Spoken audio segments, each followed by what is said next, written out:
Last வீடியோவில் ID இன்ட்ரெஸ்ட்டில் ஒரு company இன்னொரு கம்பெனி ஸ்விட்ச் ஆனால் நம்மளால் 50% ஹைக்லேருந்து 200% ஹைக் கூட நம்மளால் வாங்க முடியும்னு நான் சொல்லியிருந்தேன். அதுக்கு ஒரு சில தேவை இருந்தும் ஏன் வந்து கம்பெனி ஸ்விட்ச் ஆக மாட்டாங்க அப்படின்னு சொல்லி நிறைய பேர் கேட்டிருந்தீங்க. அதுக்கான ரீசனை இந்த வீடியோவில் நான் சொல்கிறேன்.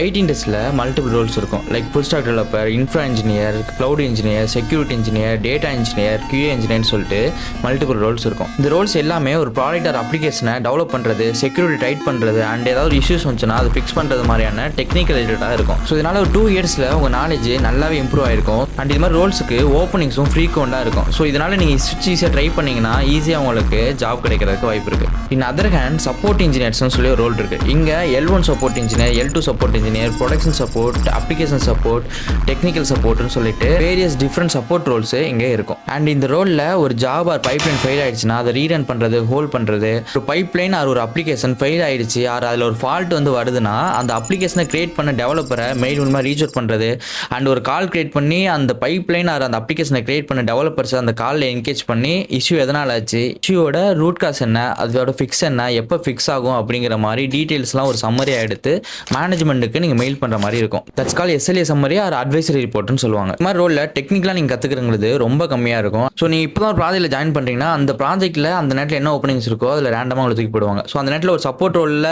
இருந்துச்சுன்னா எதுவுமே தெரியாமல் உங்களை போடுறதுக்கும் நிறைய வாய்ப்பு இருக்குது. ஸோ அந்த நேரத்தில் நீங்கள் டெக்னிக்கலாக ஸ்ட்ராங்காக இருக்கீங்க, உங்கள்கிட்ட கோடிங் ஸ்கில் இருக்குது, இல்லை மற்ற டொமைன் ஸ்டெப்ஸ்லாம் இருந்துச்சுன்னா உங்கள்கிட்ட எனக்கு இதெல்லாம் தெரியும், என்னை எவாலுவேட் பண்ணுங்க அப்படின்னு சொல்லி நீங்கள் கண்டிப்பாக கேட்கலாம். ஸோ நீங்கள் அதுக்கு தகுதியான ஆளாக இருந்தீங்கன்னா உங்களை சப்போர்ட் ரோலில் போடுறதுக்கான சான்சஸ் ரொம்ப கம்மி. அதையும் தாண்டி உங்களை ஒரு சப்போர்ட் ரோலில் போட்டாங்கன்னா அட்லீஸ்ட் ஒரு 2 இயர்ஸுக்குள்ளே உங்களால் என்ன முடியுமோ அதை கற்றுக்க ஸ்டார்ட் பண்ணுங்கள். Like data analyst, cloud engineer, data engineer, இது மாதிரி ரோல்ஸை நீங்கள் ஸ்டார்ட் பண்ணலாம். ஸோ நீங்கள் ஒரு செட்டிலான ஃபேமிலி இல்லை ப்ரிவிலேஜ் கிட்ட இருந்தீங்கன்னா உங்களுக்கு இந்த சப்போர்ட் ரோலுங்கிறது ஓகே, உங்களால் கம்மியான சேலரி இருந்தாலும் உங்கள் ஃபேமிலியை நீங்கள் மேனேஜ் பண்ண முடியும். பட் நீங்கள் ஒரு மிடில் கிளாஸ் ஃபேமிலியாக இருந்தீங்கன்னா you are the big support of your family. So நீங்கள் இந்த கம்ஃபர்ட் ஜோன்லேயே இருந்தீங்கன்னா உங்களால் ஸ்விட்ச் ஆக முடியாது. ஃபினான்ஷியலி அண்ட் டெக்னிக்கலி உங்களால் க்ரோத்தையும் அட்டைன் பண்ண முடியாது. ஸோ இது மாதிரி இன்ட்ரெஸ்டிங் இன்ஃபர்மேட்டிவ் கண்டென்ட்டுக்கு ப்ளீஸ் ஃபாலோ. தேங்க்யூ.